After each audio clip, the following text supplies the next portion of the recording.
Muito obrigado ao amigo e colega Juarez pela apresentação, pela generosa apresentação. Para mim é uma honra muito grande estar aqui participando deste curso que me parece, deste seminário que me parece de extrema relevância. E, indo diretamente ao tema, eu começo, portanto, lembrando algo bastante simples, que é a constante evolução dos institutos jurídicos. O direito está sempre em movimento, está sempre em movimento. É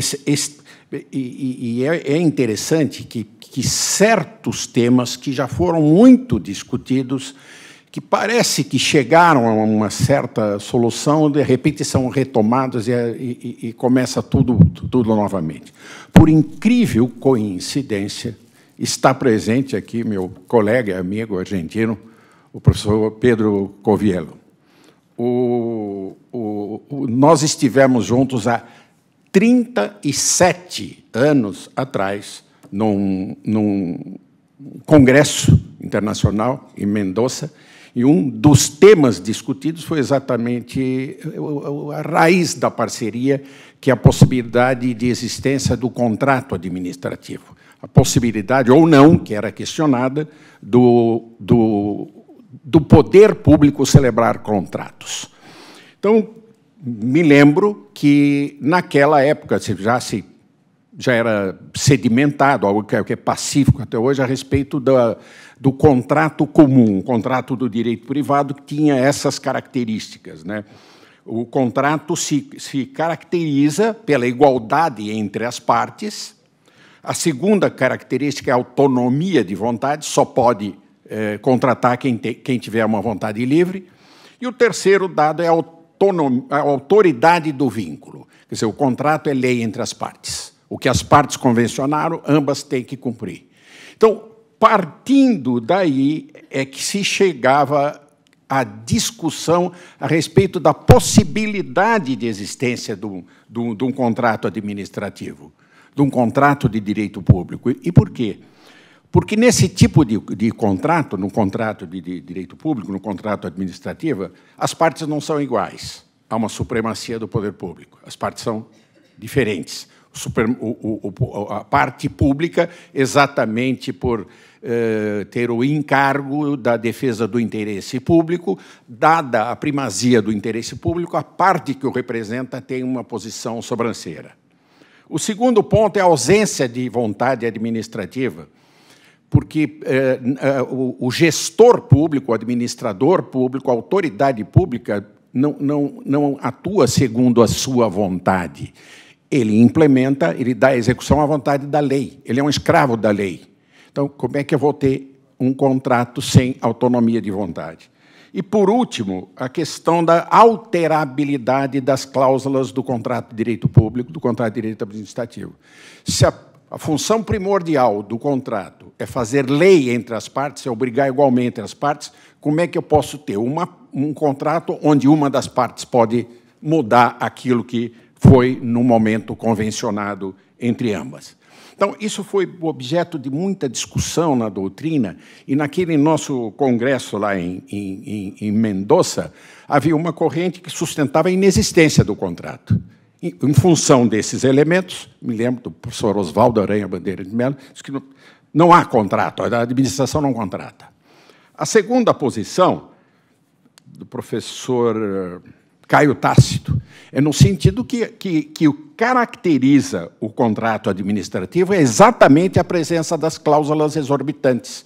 Se a administração não tivesse prerrogativas especiais, eu não tinha um contrato administrativo, eu tinha contrato. O que caracteriza o contrato administrativo são exatamente as prerrogativas da administração. Por isso, eu posso falar um contrato de direito comum e um contrato de direito administrativo. Já em contraposição, o nosso colega Brewer Carias, da Venezuela, dizia não há um contrato administrativo. Por quê? Porque as cláusulas exorbitantes não são contratuais, elas derivam da lei. Aqueles poderes especiais que a administração tem não são contratuais, elas derivam da lei, essas prerrogativas derivam da lei. Já para ele, portanto, não haveria essa diferenciação. Já para o nosso colega professor Zé Roberto Drome, o que não existia era o contrato comum. A administração não contrata, não tem contrato privado da administração, porque tudo que a administração faz está debaixo da lei, a partir da competência de quem firma o contrato. Então, o contrato normalmente é precedido de licitação. Então, para ele, só tem contrato de direito público, não tem contrato privado da administração. Numa posição eclética, estava o professor Eli Lopes Meireles, que faz a diferença entre as cláusulas de serviço e as cláusulas econômicas. As cláusulas de serviços, diz respeito ao objeto a ser executado, seriam mutáveis, mas as cláusulas econômicas, não. Isso é expresso até na nossa lei, hoje, na 8666, que as cláusulas econômicas não são suscetíveis de alteração unilateral. A minha posição, no final das contas, é no sentido de que existe contrato celebrado pela administração que decide sobre o objeto, sobre o preço. Então, há um acordo a respeito do contrato e do preço. Mas esse contrato ele tem algumas normas que são da teoria geral dos contratos, que são do contrato comum, de direito comum, e algumas normas especiais inerentes à administração pública. Portanto, eu digo que, em diferentes contratos, há uma presença diferente de normas de direito público e de direito administrativo. Numa perspectiva de ordem prática, aquela discussão teórica a respeito da existência ou não, ela acaba sendo sepultada, vamos dizer, pela Constituição, no momento em que, no artigo 22, ao dispor sobre competências, a Constituição diz que compete à União legislar sobre, e aí eu sublinho, normas gerais de licitação e contratação em todas as modalidades. Vou ficar por aqui, não vou... Naquela parte grifada embaixo, aquela parte sublinhada, diz respeito aos contratos celebrados pelas empresas estatais. Então, é uma lei que deveria ter sido editada, chegou até a ser minutada e nunca foi. Então, vou ficar só na parte mais importante, porque também o tempo é curto. Então, compete à União editar normas gerais de licitação e contratação. Então, no Brasil, por disposição constitucional, a administração pública contrata. Nós temos, sim, uma atividade da administração pública que se caracteriza por este acordo de vontades a respeito de um determinado objeto que, em princípio, deve ser executado. Claro que tem algumas prerrogativas exatamente especiais, mas, enfim, a administração contrata. Num determinado momento, eu poderia chamar isso, na expressão mais ampla, de parceria, porque ambos chegam num acordo para executar um determinado objeto de interesse público. A primeira forma de contrato que nós estamos acostumados... Deixa eu ver se eu acertei aqui. Não acertei. Um minutinho só que eu acordo aqui. Sim. A primeira manifestação legislativa, o primeiro instrumento, não é o primeiro no tempo, mas o primeiro instrumento de disciplinando os contratos, que tem permanência, durabilidade, é a Lei 8666, de 1993. Essa lei cuida dos contratos mais simples, mas, mesmo assim, uma diferenciação. Porque uma coisa são os contratos para fornecimento de bem. Pode ser para um fornecimento de bem de prateleira, de algo já pronto, ou pode ser fornecimento de um bem que vai ser feito. Então, as cláusulas são completamente diferentes, inclusive a licitação é diferente. Porque, para esses bens de prateleiras, eu posso ter aquela modalidade de licitação mais simples, que é o pregão. Para algo mais elaborado, eu preciso de uma licitação mais complexa, da qual vai resultar também um contrato com maior complexidade. Quando se trata da prestação de serviços, tem alguns que são de execução imediata, a reforma de um bem, a pintura de uma coisa, e outras que são de duração continuada, serviço de limpeza, serviço de manutenção, de segurança, onde a presença de cláusulas de direito comum e de direito administrativo também são diferentes. E, por último, nós temos os contratos de obras e serviços de engenharia, de alta complexidade, que comportam várias modalidades também, vários tipos. Enfim, o que eu quis dizer até agora é o seguinte: temos um contrato, e mesmo o contrato mais simples, ele tem variações. Com isso, nós podemos dar um passo adiante no tocante a essa aproximação com a ideia geral de parceria. É o contrato de concessão de serviço público, regido pela Lei 8.987, que é de 95. Na concessão de serviço público, é preciso fazer uma distinção bastante grande entre a titularidade do serviço e a sua execução. Quando eu tenho uma concessão de serviço público, um particular recebe uma outorga para executar um serviço público. O serviço continua sendo público, a titularidade do serviço é do poder público. O dono do serviço é o outorgante. Ele só outorga porque tem a titularidade. E o particular, quando firma esse contrato, quando vence a licitação, ele ganha o direito de executar aquele contrato. Quer dizer, ele não é titular do serviço, ele é executante do serviço. O serviço continua sendo um serviço público. Portanto, nós já temos aí uma atuação em parceria, nesse sentido amplo, em que o particular está executando um serviço público junto com a administração.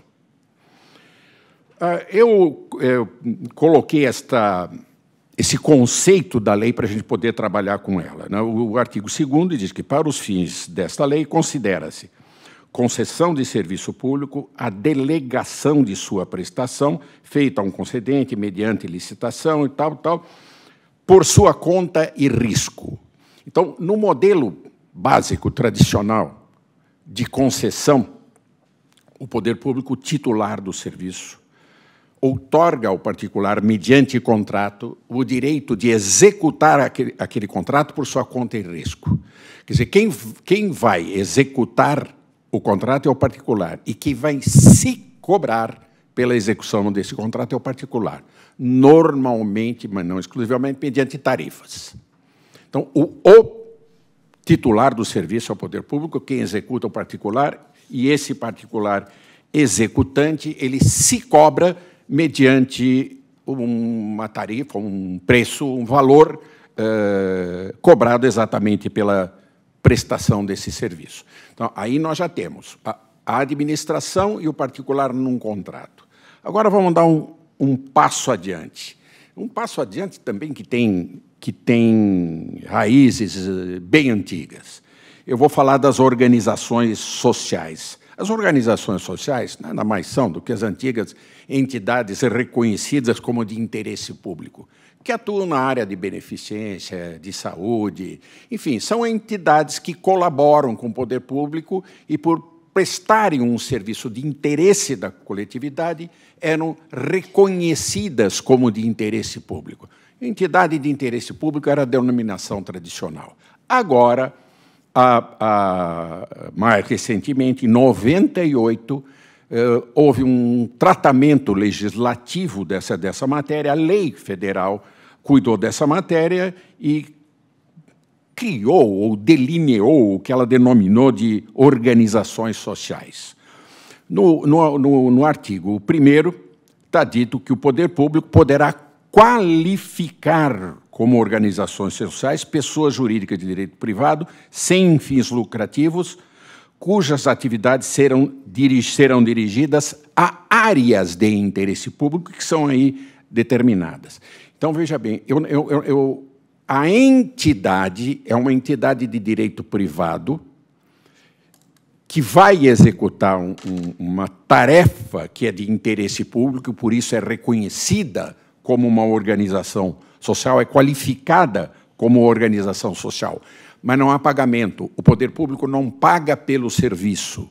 ele pode até contribuir, existe também esta possibilidade. Mas o importante é que é diferente do contrato comum, é algo que se aproxima mais da ideia de parceria, porque o poder público chama para ajudá-lo, para trabalhar junto consigo, alguém que já existe, que já presta um serviço de interesse da coletividade, mas há uma formalização da prestação desse serviço através de um contrato de gestão.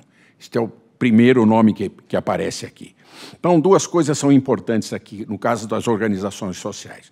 O primeiro é a delimitação da área de atuação, que eu sublinhei lá. Essas entidades podem ser reconhecidas como organização social se atuarem nas áreas de ensino, pesquisa científica, desenvolvimento tecnológico, proteção e preservação do meio ambiente, cultura e saúde. Então, a área de atuação é bastante circunscrita. Podem ser reconhecidas como organizações sociais, entidades sem fins lucrativos que operem nessas áreas.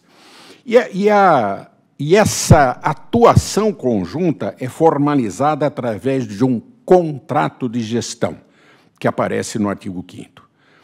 Para os efeitos dessa lei, entende-se por contrato de gestão um instrumento firmado entre o poder público e a entidade qualificada como organização social com vistas à formação de parceria. Veja, eu já estou chamando de parceria, num sentido bastante amplo, até o contrato comum, porque é uma atuação em conjunto. Eu estou usando uma expressão, eu estou usando esse termo parceria, atuação em conjunto, num sentido bastante amplo.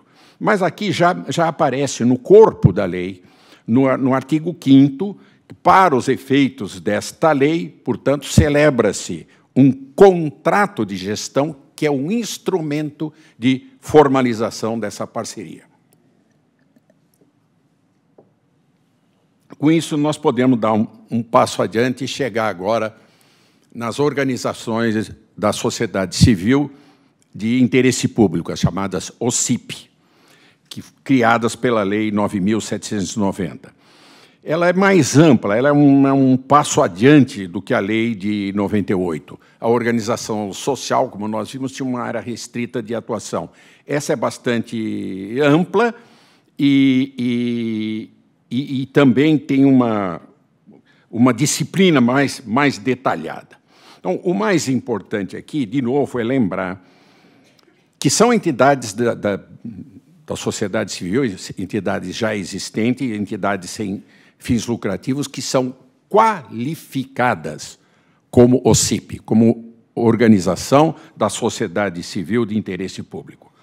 Eu só sublinhei aqui porque esse texto que eu coloquei, esse artigo primeiro, ele está em trânsito. Ele foi alterado por uma lei agora de julho, e como tem uma vacatio legis aí de 90 dias, ele não está em vigor ainda, vai entrar em vigor em outubro. A única modificação é exatamente essa. Na redação original, a descrição é praticamente a mesma da lei anterior, e o que se agregou agora é que essas entidades, para que possam ser reconhecidas, é preciso que tenham sido constituídas e se encontrem em funcionamento regular há, no mínimo, 3 anos.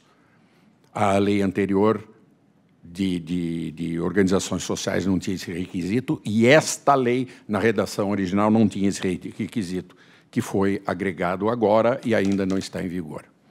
Com isso, nós podemos começar a examinar os objetivos das organizações da sociedade civil de interesse público. A anterior, as organizações sociais eram áreas restritas. Aqui, não. As OCIPs têm objetivos bastante variados. Então, o artigo 3º, que eu transcrevi aí, começo a dizer, faz a enumeração das áreas onde entidades sem fins lucrativos podem ser reconhecidas como, ou podem ser qualificadas como organizações da sociedade civil de interesse público. Então, são entidades cujos objetivos sociais tenham pelo menos, não só, pelo menos uma das seguintes finalidades: promoção da assistência social, promoção da cultura, enfim, educação, saúde, nada diferente das organizações sociais. Algo, de alguma forma, repetindo o que já tinha na lei anterior. Mas agora vem algo diferente. Nesta enumeração, começa aí com promoção da segurança alimentar e nutricional, que não tinha na outra. Eu não vou ler tudo, mas vou destacar aquilo que eu destaquei sublinhando. Experimentação não lucrativa de novos modelos socioprodutivos e de sistemas alternativos de produção, comércio, emprego e crédito.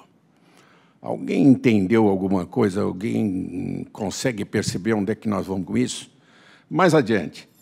Promoção de direitos estabelecidos, construção de novos direitos e assessoria jurídica gratuita de interesse suplementar.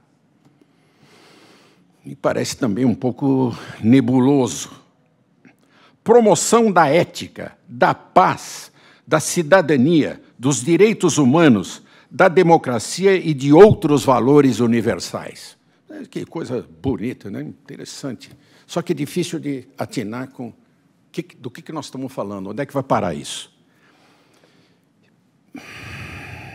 Eu fui professor durante 40 anos e trabalhei na administração pública mais que isso.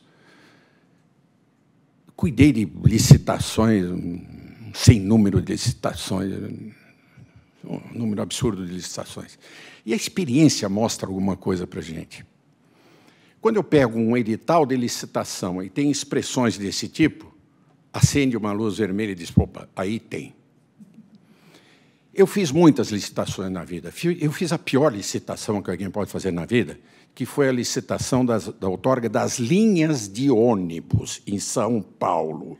São centenas de licitações. Não tive problema em nenhuma. Não tive nem interrupção, porque era um problema de mudança do regime antigo para o regime novo, para o regime integrado. Era uma coisa que tinha que fazer num dia. Tinha que fazer tudo de uma vez. Então, a licitação não podia dar errado, porque se atrasasse ia ser uma desgraça, porque você teria 2 sistemas, enfim, tinha que dar certo. Qual foi a mágica para dar certo? Fazer simples. Não colocar a mágica. A mágica foi não fazer mágica. É fazer uma disputa aberta, clara, tal. Então, eu já peguei esse vício, né, profissional. Quando a redação é nebulosa, aí tem. Então, esse negócio aqui de experimentação não lucrativa de modelos socioprodutivos, alguém enxerga o MST aí ou não? Eu enxergo, porque é fácil de qualificar essas cooperativas que aparecem por aí, de onde essa entidade fantasma arranja recursos. Eu sei, é do nosso bolso. Depois aqui, promoção de direitos estabelecidos, construção de novos direitos. Opa! Tem um novo direito sendo construído, especialmente em São Paulo, o direito de invasão de imóveis urbanos. Agora já virou direito. Está aqui, ó, a entidade que cuida disso, o movimento do Sem Teto, por exemplo, está abrangido aqui. E vem mais aí, depois, essa promoção da ética, da paz das cidades, até grupos baderneiros, terroristas, entram nisso aqui. Então, é preciso tomar um cuidado muito grande com essas coisas. Quando a redação é nebulosa, ela não é nebulosa por acaso. Ela é nebulosa para esconder alguma coisa que não pode ser mostrada.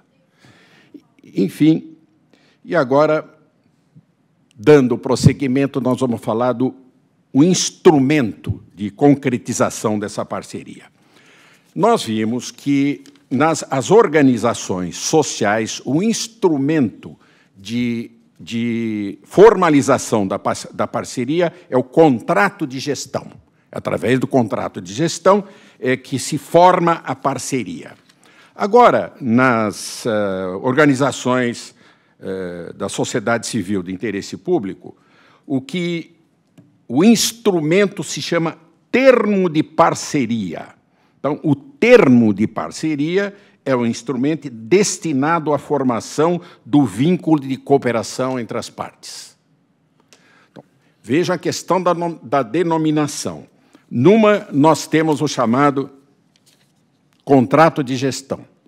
Na outra, temos o termo de parceria. O meu caríssimo amigo e grande mestre, professor Juarez, talvez exatamente iniciou falando desta questão da instabilidade dos conceitos, da forma de precisão dos conceitos. Na verdade, no direito hoje, a gente tem uma série de conceitos para dizer uma mesma coisa e tem o mesmo nome para definir institutos completamente diferentes. Então, nós estamos hoje numa confusão conceitual terrível. E, nesta área, eu comecei com o contrato de gestão. Agora, já estou falando do termo de parceria, mas vai ficar pior. Agora, dando mais um passo cronologicamente, eu vou falar do surgimento das parcerias público-privadas. Faço uma pequena menção aqui ao que está no artigo 2º, para dizer que parceria público-privada é o contrato administrativo de concessão. Parceria público-privada não é outra coisa senão um contrato de concessão. Mas suscitou um problema danado, uma controvérsia, uma discussão acalorada na doutrina, até por causa do nome, parceria público-privada. Como é que é possível essa atuação conjunta do poder público e de particulares? Concessão não pode ser isso, mas no fim, é uma concessão com particularidades. O artigo 2º diz que a parceria público-privada é o contrato administrativo de concessão e que tem duas modalidades, a patrocinada e a administrativa. Então, vamos a ela. A concessão de serviço público na modalidade patrocinada é aquela na qual há ingresso de recursos públicos. É fácil de explicar isso. Quando eu falei da concessão original, do modelo tradicional de concessão, como é que é? O particular executa o serviço e se cobra com a renda proporcionada pela execução do serviço. O particular usuário do serviço paga e esse pagamento, através de uma tarifa, normalmente, remunera e dá o lucro para o investidor. Então, nós tivemos uma fase no Brasil, bem lá longe, no tempo do Império, na primeira ferrovia, que nós tivemos a concessão. Depois a concessão foi esquecida durante largo tempo e, nos tempos mais novos, foi retomada. Quando a concessão foi retomada, nos anos 80, e até que a lei surgisse aqui em 95, né, a Lei de Concessões, nós tínhamos alguns serviços que eram maravilhas, serviços altamente lucrativos e atraentes.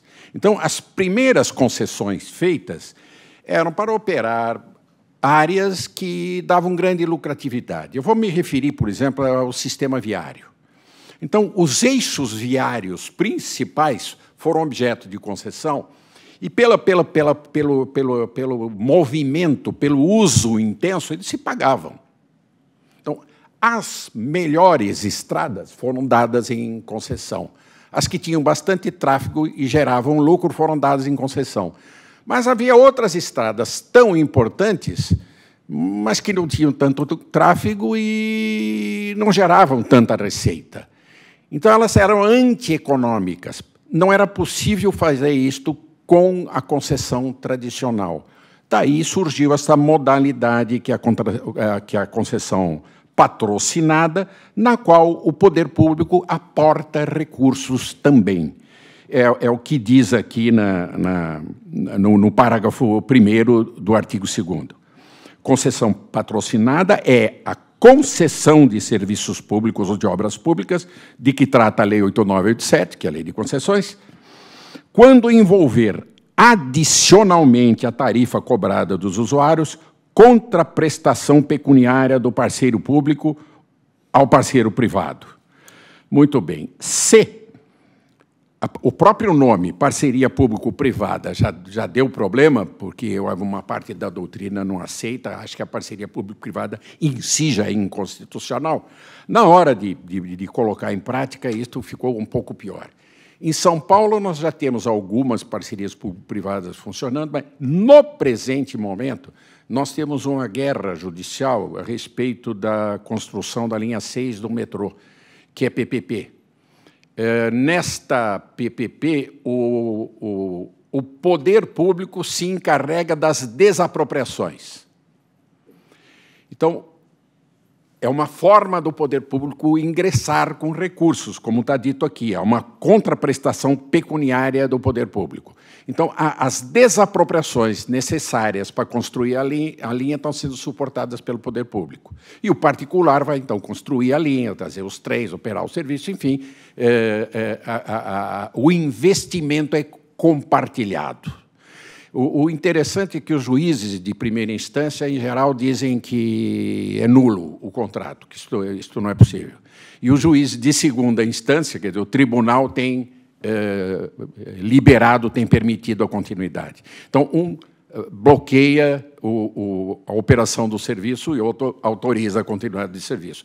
E isso está indo assim, diferentes juízes, diferentes varas, para diferentes áreas do tribunal, então está um caos danado a respeito desta linha 6 do metrô.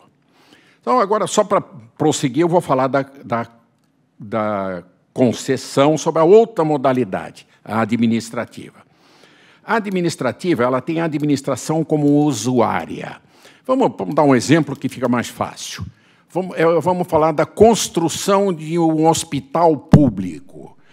O particular recebe essa concessão de serviço e obra pública na modalidade administrativa para construir, equipar, colocar em funcionamento, como fosse um contrato aqui, só que mais avançado um pouco.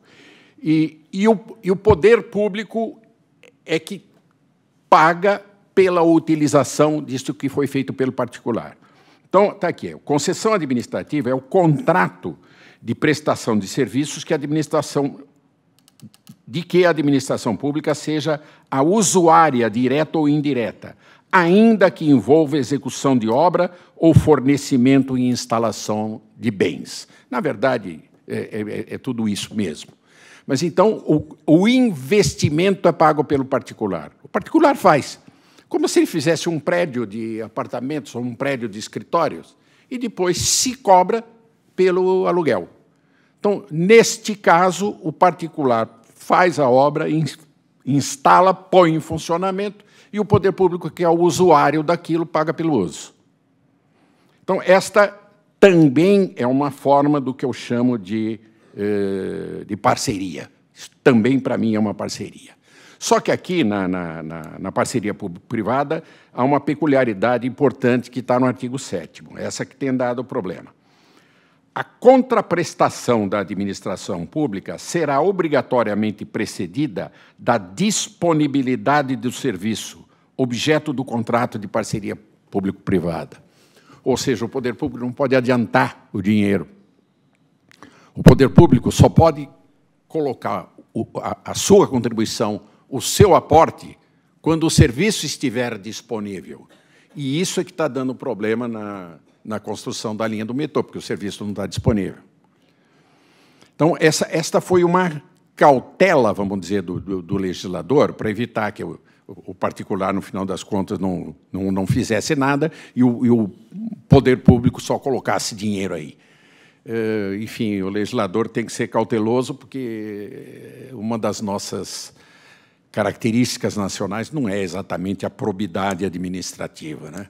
Então, é preciso cautela com relação a isso. Enfim, o artigo 7 diz isso. O poder público pode pôr recursos, mas quando o serviço estiver em funcionamento.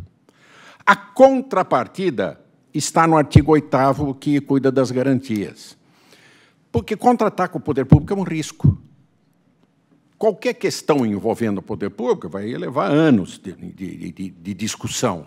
Receber do poder público, então, é outro problema terrível.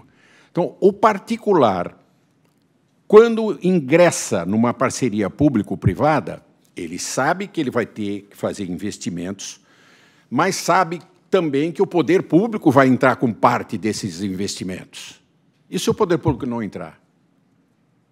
O serviço não consegue operar. O particular teria que investir muito mais do que estava previsto, e como é que ele vai recuperar isto?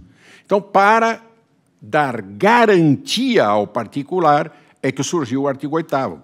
As obrigações pecuniárias contraídas pela administração pública em contrato de parceria público-privada poderão ser garantidas mediante vinculação de receita, fundos especiais, contratação de seguro-garantia, garantia prestada por organismo internacional, garantia prestada por fundo garantidor, está sendo criado em quem usa PPP, e outros mecanismos admitidos em lei. Enfim, a parceria público-privada, outra coisa não é, senão uma concessão de serviço público, com essas particularidades. Tem uma participação do poder público no investimento, em menor grau, em maior grau, e tem este condicionamento quanto à liberação de recursos públicos, tem a garantia para o particular. Mas eu vou falar agora de um outro detalhe a respeito das parcerias público-privadas, que esse está dando o que falar. É a questão da arbitragem. Arbitragem da concessão em geral na parceria público-privada.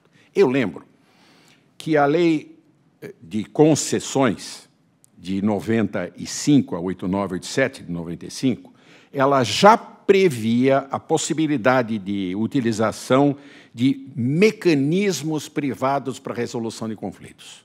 Isso já estava na lei de 95.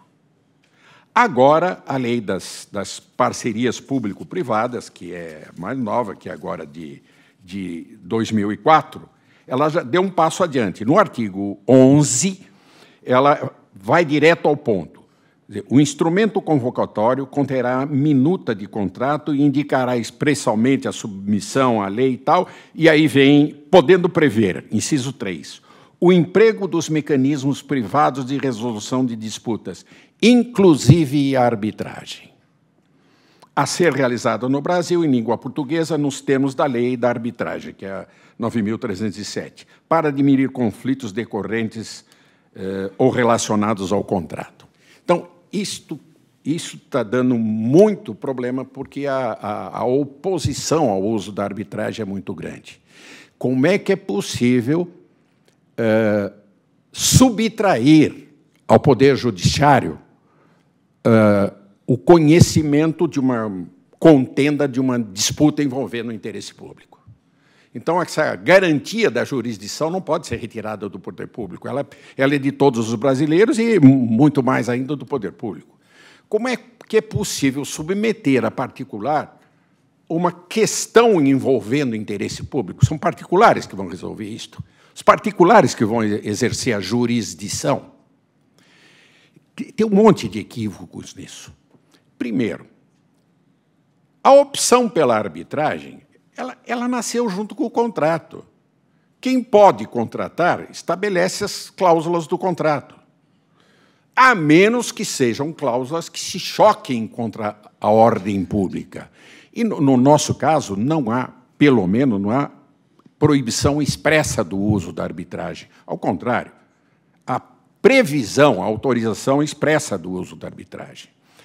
A arbitragem não é exercício da jurisdição. A arbitragem é prevenção da jurisdição. Vai para a arbitragem uma disputa que pode ser resolvida sem que se chegue ao Poder Judiciário. Então, a arbitragem poupa o Poder Judiciário e é de interesse para ambas as partes, porque as questões que vão ao Poder Judiciário, nós sabemos disso, com a infinidade de recursos possíveis, com as cautelas outras, recursos obrigatórios, enfim, elas se eternizam. E outro problema muito sério, normalmente essas questões de execução de contratos são questões de ordem técnica, envolvendo alguma particularidade da obra ou do serviço, enfim, algo que depende da presença de um perito. O cerne da questão, muito raramente, é uma questão jurídica, propriamente jurídica, mas tem um substrato material. Então, um número infinito de questões, o que o juiz vai fazer? Ele vai designar peritos. Quem vai resolver o problema? O perito. Então, em vez de levar para o juiz designar o perito, as próprias partes já nomeiam o perito. Eu já funcionei como árbitro num caso infernal de várias empresas de um determinado setor aí que uma queria matar a outra.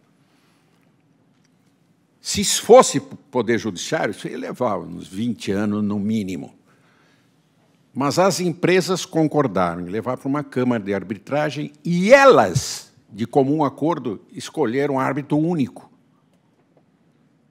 Quer dizer, o árbitro único, que era eu, alguém que conhece aquela matéria e que, portanto, podia dialogar com os representantes das partes. E o resultado disso é que acabamos chegando num entendimento, a questão se resolveu. Aquilo que podia levar anos, foi resolvido rapidamente e de uma maneira muito mais simples e muito mais barata para todo mundo. Então, a arbitragem tem enormes vantagens, mas a característica principal, ao meu ver, é que não substitui a jurisdição. Não é exercício de jurisdição, previne a jurisdição. Então, com isso, podemos passar mais adiante em algo que surgiu depois agora, que são os convênios de cooperação previstos no artigo 241 da Constituição. O artigo 241 diz que a União, Estados, Distrito Federal e municípios disciplinarão, por meio de lei, os consórcios públicos e os convênios de cooperação entre entes federados, etc. Vejam a redação. União, Estados e municípios disciplinarão por meio de lei. Mas, na verdade, nós temos uma lei federal disciplinando isso, que é a Lei 11.107, de 2005, que cuida dos consórcios públicos. Esses consórcios públicos e convênios de cooperação, na verdade, estão falando também de algo que existe há bastante tempo.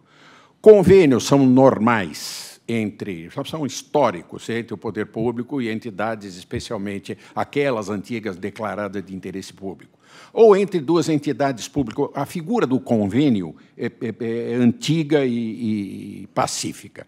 O problema são os consórcios públicos, esses é que são novidade. Eu tenho para mim que esses consórcios públicos pressupõem uma pluralidade de partes, não duas. Se eu tiver duas, eu não tenho um consórcio, eu tenho um convênio, um contrato, uma coisa qualquer, mas não tenho exatamente um consórcio público. Para mim, pressuposto do consórcio é uma pluralidade de partes. Isso não fica claro na lei. A lei, quando cuida do consórcio público, a Lei 11.107, no artigo 6º, ele prevê duas modalidades de consórcios públicos. O consórcio público adquire a personalidade jurídica de direito público ou de direito privado. O de direito público, no caso de constituir uma associação pública, mediante a vigência de leis de retificação do protocolo de intenções. O protocolo de intenções é um instrumento, um documento preliminar para se chegar ao consórcio público. Enfim, o consórcio público é uma entidade que pode ser de direito público ou de direito privado. O parágrafo 1º alerta aí, dizendo: o consórcio público com personalidade jurídica de direito público integra a administração indireta de todos os entes da federação consorciados. Uma coisa bastante interessante. O consórcio tem personalidade jurídica. E essa pessoa integra a administração indireta de todas as partes componentes. Se eu tenho um consórcio formado por vários municípios, o Estado e a União, esse consórcio é, ao mesmo tempo, integrante de cada um dos municípios, do Estado e da União. Já é uma coisa para desafiar a acuidade do jurista aqui. Outra coisa importante aqui, que eu quero destacar agora, é o caso no parágrafo 2º. No caso de se revestir de personalidade de direito privado, mesmo tendo personalidade jurídica de direito privado, o consórcio público observará as normas de direito público no que concerne à realização de licitação, celebração de contratos, prestação de contas e a admissão de pessoal, no regime da CLT. Então, o pessoal é seletista, mas a contratação tem que ser precedida de concurso público. O ponto seguinte aqui diz respeito aos objetivos dos consórcios. O artigo 2º trata dos consórcios em geral. O consórcio público, que pode ter personalidade jurídica de direito público ou privado,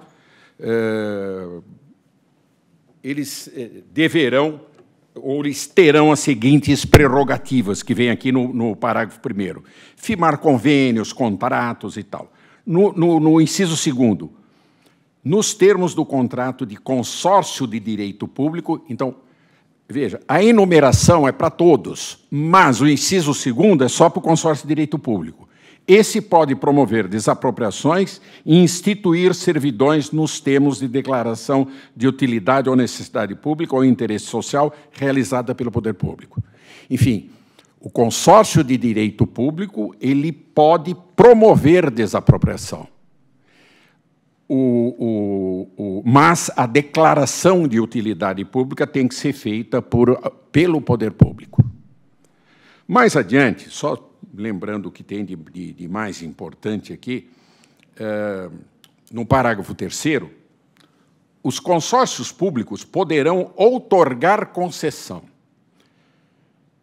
permissão ou autorização, de novo, aquele problema de nomenclatura consensual, né? Conceitual. Então, os consórcios podem outorgar concessão. Fica um problema sério. Quando eu falei da concessão, eu fiz aquela separação entre a titularidade do serviço e o direito da sua execução. O executante, o titular é o poder público, e o executante só tem o direito de executar. Aqui, o consórcio que não é titular, porque o titular vai ser União, Estado, Município, são as partes componentes. O consórcio que não é titular outorga concessão.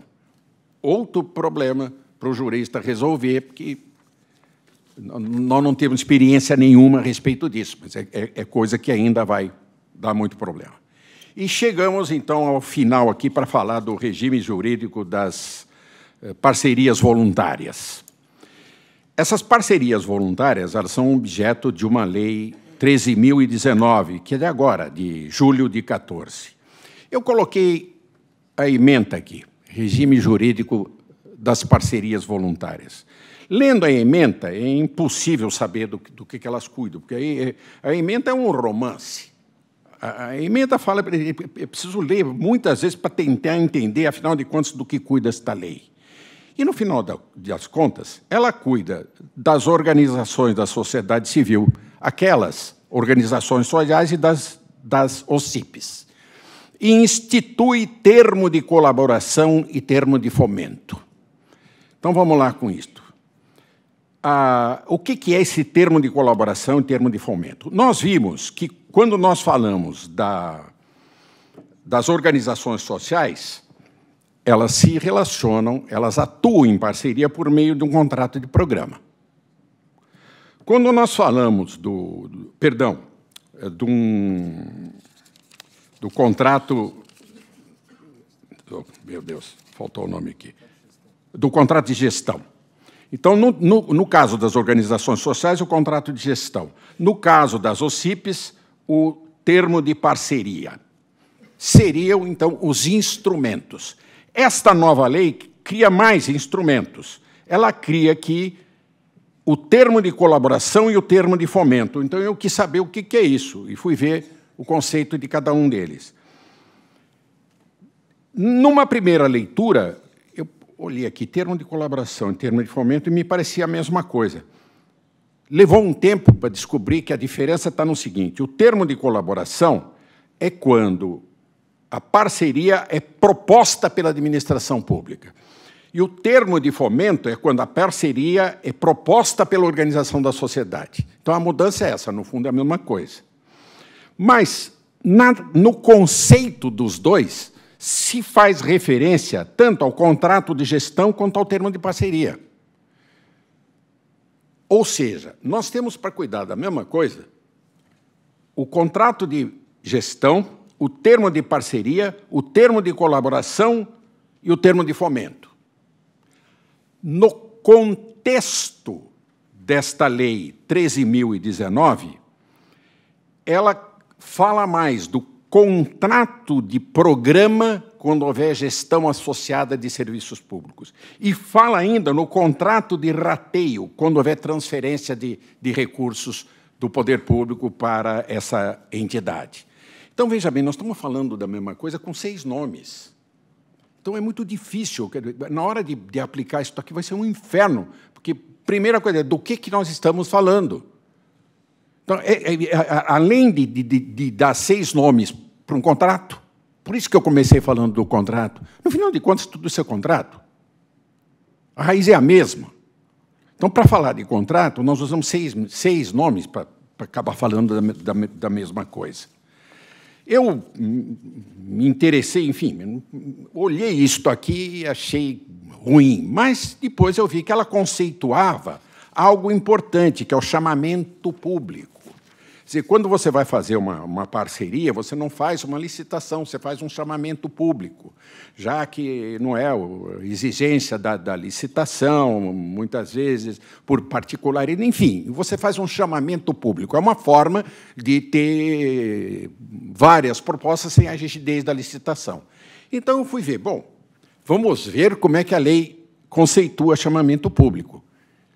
E ela conceitua chamamento público da mesma coisa que a licitação. Ela fala que chamamento público é licitação. Lendo esses termos, é a mesma coisa que licitação. Eu falei, bom, então a diferença vai estar no critério de julgamento. E fui no critério de julgamento, no artigo 27. O grau de adequação da proposta aos objetivos específicos do programa ou ação em que se insere o tipo de parceria e ao valor de referência constante do chamamento público é o critério obrigatório de julgamento. Então, ao mesmo tempo que está dito que deve ter um julgamento objetivo, está dito que o critério de julgamento, o único critério de julgamento, é o grau de adequação da proposta aos objetivos do contrato. Quer dizer, ficou na mesma, trocamos 6 por meia dúzia, não evoluiu nada. Então, o que eu acho realmente mais importante aqui, e é algo que já está me cansando um pouco, é essa mania de legislar sobre tudo, é uma coisa maluca. Esta lei, que, no final das contas, disciplina o funcionamento, a atuação desses consórcios e convênios de cooperação, perdão, das organizações sociais e das OCIPs, no final das contas, com 88 artigos e suas subdivisões, parágrafos, incisos, alíneas, elas tratam na minúcia o funcionamento dessas entidades, quando, pela Constituição, quando eu comecei e eu grifei isto, é muito claro na Constituição que compete à União estabelecer normas gerais de contratação. Norma geral não é uma expressão vaga, destituída de qualquer conteúdo. Norma geral é uma conceituação difícil, a doutrina tem se debatido muito sobre isso, mas certamente não é detalhamento. Certamente não é detalhamento. Só é norma geral que deve ser aplicado uniformemente por todos os abrangidos pela norma editada. Então, aqui desce-se a um tal número de detalhes, e uma parte deles é aplicável só à União, então já não é mais norma geral. Mais que isso, estas normas gerais estão sujeitas a um regulamento, a ser expedido por decreto. Eu nunca ouvi falar em regulamento geral. Regulamento é a ideia oposta de norma geral. Regulamento é detalhamento. Então, a primeira coisa que eu acho é que esta lei é inconstitucional mesmo, que ela extravasou a possibilidade, que a União teria de expedir normas gerais. Mas o mais importante para mim é a inconveniência, e aí eu transcrevi um trecho de uma fala do presidente do Tribunal de Justiça de São Paulo hoje. Ainda não conseguimos acautelar-nos contra o fetiche da lei. Qualquer problema que a gente tem, a gente inventa uma leizinha. Acreditamos que a lei resolva tudo. Bastaria, contudo, uma consistente reflexão para saber que não é assim. Realmente não é assim. Nós, profissionais do direito, sabemos que a lei comporta uma pluralidade de interpretações. Se não fosse isso, a gente não tinha tribunal, não tinha toda essa estrutura. Exatamente, a lei comporta uma pluralidade de interpretação. Quando você vai tentar resolver um problema, criando uma lei, você multiplica a possibilidade de interpretação, você complica mais ainda, porque a lei sempre comporta uma pluralidade de interpretação. Então, diz aqui o desembargador Nalini, os romanos afirmavam com inegável razão, sumum jus, summa injuria, ou seja, o excesso de direito conduz à mais profunda injustiça. É o que nós temos observado, e termina ele.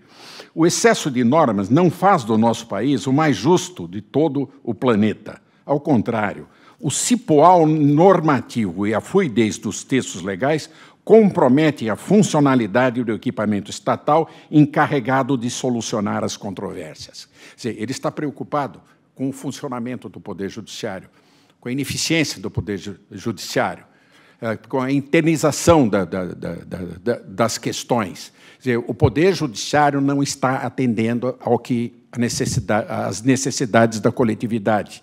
Mas a culpa não é do Poder Judiciário, é um vício antigo e se tenta resolver o problema criando mais leis, o que agrava ainda mais esta contenciosidade no âmbito judicial. Quer dizer, o caminho certamente não é esse. Eu acho que uma bela de uma demonstração do caminho errado é esta lei aqui que só trouxe confusão. Quer dizer, ela trouxe um tal número de conceitos, um tal número de detalhes, que vai complicar enormemente a vida das organizações sociais e das OCIPs sem resolver problema nenhum. Então, com isso, só posso brevemente concluir que nós estamos na fase de um novo direito administrativo. Aquele direito administrativo antigo, do certo, do errado, do válido, do inválido, lícito, ilícito, aquele direito administrativo de duas posições fixas, já se foi. Hoje, nós temos uma pluralidade de soluções, hoje se leva em consideração a razoabilidade, a proporcionalidade, nós temos também a atuação em parceria em todas as áreas, nós temos que ver a administração pública de uma maneira diferente do que era vista no passado.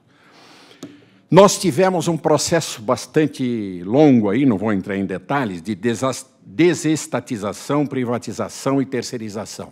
A desestatização era simplesmente tirar a maioria acionária de um sem número de empresas.